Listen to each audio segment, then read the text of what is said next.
ஆம்பளைங்க கடைக்கு போகிற மாதிரி பொட்ட பிள்ளையும் கடைக்கு அனுப்புங்க. வீட்டுக்குள்ளே பாத்திரம் கழுவும் போது நீ பாத்திரங்க தேயி அவன் கழுவுன்னு சொல்லி கொடுங்க. ஆண் பிள்ளைகளுக்கும் பெண் பிள்ளையும் சரிசமமாக சொல்லி கொடுத்தீங்கன்னா அவனுக்கு இது பொம்பளை இது வேறன்னு தெரியாது.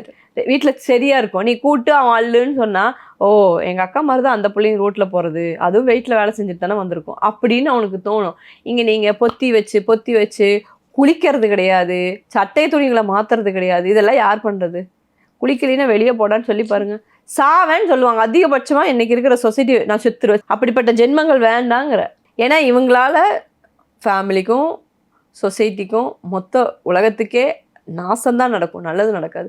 அப்போது இன்னையிலிருந்தாவது நல்லதாக மாறணும், நான் மாறணும்னு நான் நினைக்கணும். அதுக்கப்புறம் தான் மற்றவங்க சொல்கிறத கேட்போம்.